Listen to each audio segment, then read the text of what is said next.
Well, I should probably couch it by saying that I don't think that Sanchez is the answer for the entire season. I just wanted him to play like a game or two, just to give Bradford time to collect himself. I think his body is taking a beating, and I think his confidence is taking a beating too in the first two games. They only gave up one sack, but he's been hit a lot, and it's to the point where I think he just needs to take a break and just like study a little bit, relax a little bit, heal a little bit, and let Sanchez play against the Jets. If he does well, maybe even let him play against the Redskins, and then maybe go back to Bradford. But I just think that Bradford's confidence just seems so brittle to me now. And he talks a good game, but I just get the feeling that he's kind of, I don't want to say overwhelmed, but I think he just needs to break. Dave, do you think there's too much pressure on him? I mean, playing in St. Louis, look, I've never been there. I don't know what the football atmosphere is like. Do you think there's too much pressure on Bradford with the contract, being in Philadelphia, the expectations, you're going to be a Super Bowl pick all of a sudden, you haven't played football in 2 years. Do you think the expectations have gotten to him? No, only because of the fact that St. Louis is definitely a baseball town. I've been there for a few times, and it's a really nice place to visit. But it's not. But he played for Oklahoma, which is as big a football factory as you can get down south. You know, he's a Heisman Trophy winner. In front of hundreds of thousands of people. So, I mean, if he had gone to Wake Forest or something like that, then maybe I'd say maybe that he might be overwhelmed, but he's been dealing with this his whole life, basically, playing high school football in Oklahoma and then playing at the university, playing for the Sooners. I don't think that's the problem. To be honest with you, I don't know what it is. He's not getting any help from the supporting cast at all. I mean, completing 66%. I mean, with drops and some pressure, so he's still. I mean, but everything's checked down. Charlie here, you wonder, are the Eagles putting? Hey, I feel like my inner Andy Reid's coming. Am I putting my players in position to be successful here? Is Chip Kelly putting Sam Bradford in position? Is he utilizing his skill set to the best of his abilities? I think he is, but he's just not. He's not getting any help, like we said. Like, his offensive line is not giving him enough time to go through his progressions. He's dumping off to his first or second read. He's not getting time to go to his fourth or fifth. And when he does, they drop the ball. And the running game has been non-existent.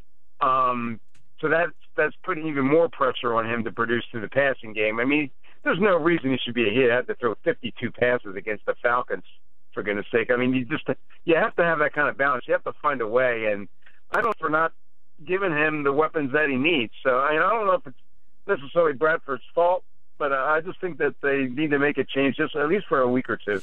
Who are you pointing the finger at more, Chip Kelly the coach or Chip Kelly the GM for this start? Oh gosh, both. Split personality, I guess. Well, look, you covered the Reid era. Is this eerily similar? Right. Is this eerily similar where you're looking at the product on the field and saying, look, you picked your own guys and it's not working? Yeah, it's starting to get that way. I said from the beginning when they cut Evan Mathis that was the biggest mistake he's made in his reign, and I'll stick by that now because you can't trade people, you can't cut people and not have a backup plan. I mean, how can you get rid of Evan Mathis and go with Alan Barber? Really? I mean, how many times does he have to play to be convinced that he's not an every week player? He's a really good guy to fill in for a week or two or three, but he can't start 16 games. He's just not good. He's not good enough. He's proven that, and then wherever he's been, and Brandon Boykin trading him. Okay, if you don't think he's a good fit, okay. Well, what? Now you got Malcolm Jenkins as your slot corner, and you got Chris Maragos, who plays deeper than Mike Trout, as your safety. Hey, look, I've looked at a lot of things, and look, I understand taking a swing with the skill players. If you say the quarterback needs to change because this guy, I get it. But I think you're right on secondary guys, meaning you can't overlook the two interior guys and all of a sudden say what's going on. I don't have a problem if you're telling me, look, McCoy's I need to change because he's not the right style, But the interior guys and the glue guys, I think that's where you're right. I don't have a problem with Bradford or Murray. But then you bring in Murray, and you didn't. It appears that they're running the same style of offense. And Barrett Brooks on the other day, I can't agree with him more. They're not running a different style of run game. So you're running a game that is more conducive to McCoy's style, but you brought in Murray to do it. Right. He keeps talking about north-south running, but all he's doing is running south so far. I mean, he doesn't get any room to run. At least McCoy could break a tackle or two in the backfield and at least get back to the line of scrimmage or maybe gain a two or 3 yards instead of losing 12, losing 9, losing 5. He has to change something up. And I heard you before talking with Phil that McCoy led the league in rushing 2 years ago. Last year there was injuries all over the offensive line. He still gained 1,300 yards, and he was third in the NFL in rushing. So if you want to change up, okay, but it just doesn't make any sense. You have to change more than just him. You have to change the style, like you said, and they haven't done that. Dave Weinberg from the Press of Atlantic City is with us here on the Sports Bash, 97.3 ESPN. I know most people looked at the Jets and thought, all right, this team is in transition, new coach. All of a sudden, you look at that defense. Is this a nightmare of a matchup with an 0-2 Mark? Yeah, it is. Especially the way the Eagles' offense is struggling. The receivers, they have no standout receiver. They have nobody to really step up. I mean, Jordan Matthews is dropping balls all over the place, and Riley Cooper's a good blocker, but that doesn't really help you in the passing game. Josh Huff is basically a body. Nelson Aguilar, I think, has potential, but there's no way you're going to match up with Revis and Cromartie, and even the slot guy. I mean, this has like mismatch written all over it, and it's definitely in favor of the Jets defense. Well, last week you took the Eagles to blow Dallas out. Yeah. And look, I think a lot of people we do pick the perfect score. A lot of people went Eagles, and a lot of people put the Eagles with a lot of points. This week, that line went from Eagles favored, and it flipped not only to the Jets being favored, significantly favored.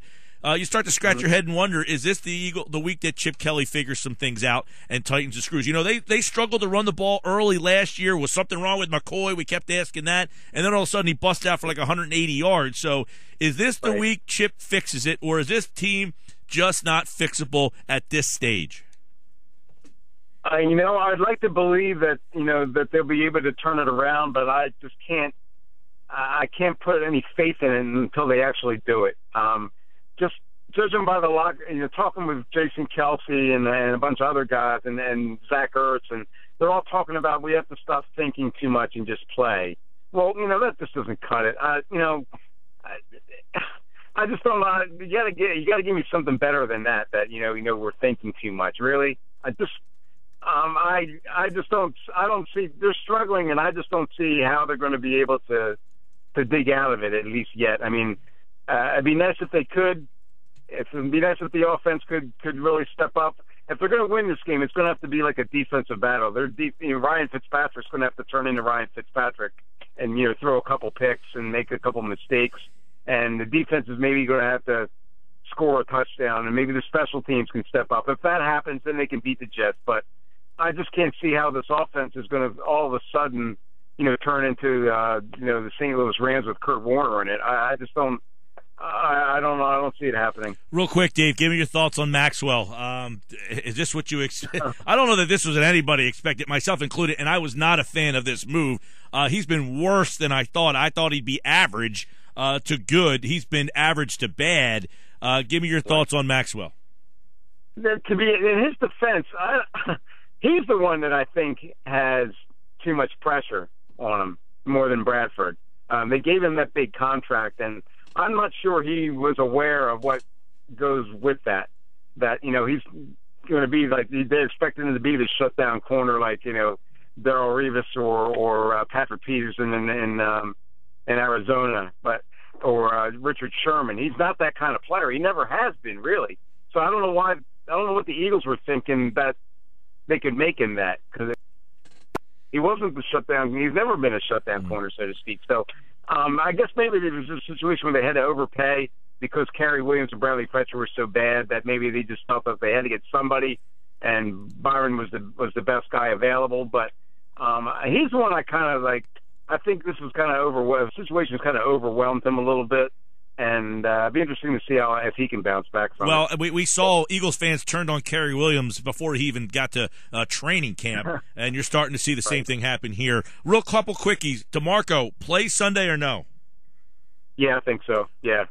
I know he's getting an MRI today, but to be honest with you, I was talking to a couple of players, and they didn't even know he was hurt, or they didn't even know he left. So I just don't think it's that serious. All right. I think he plays. Alonzo. Now, Davis said he was out. Kelly said maybe. What's the deal there? Right. I don't think he's going to play. That's just Kelly trying to deflect attention. He's never been forthcoming with injuries. I mean, Andy Reid too much so, and Kelly not enough. I just don't see any way that Kiko plays. I think Kendricks has a chance, though. I think he might play. All right, who you buying, Huff or Kelly? Who's telling the truth? Huff. Why would he say that if he didn't hear it? But by the same token, like Fella and some other guys have said, it really shouldn't matter. I mean, I was talking to Sam Bradford today, and he was saying, this is not the most complex offense he's ever run. It's very basic, but if you're good enough at what you do, you should be able to produce no matter what. Even if the defense knows what's going, you still have third and fourth and fifth reads that you can go to. If you see a certain coverage, you can change things up. So I don't necessarily mean Cowboys knew what was coming. Yeah. Doesn't mean they should have automatically been able to stop it the way they did. Interesting stuff from Todd Bowles today too. Check out Dave Weinberg at Press AC Weinberg for some of the stuff he said about Andy Reid. Some really interesting things there to tell you what kind of guy Bowles thought Reid was. I think that was pretty interesting from today as well. Dave, good stuff. Always a pleasure, man. Oh, thanks, Mike. I appreciate it.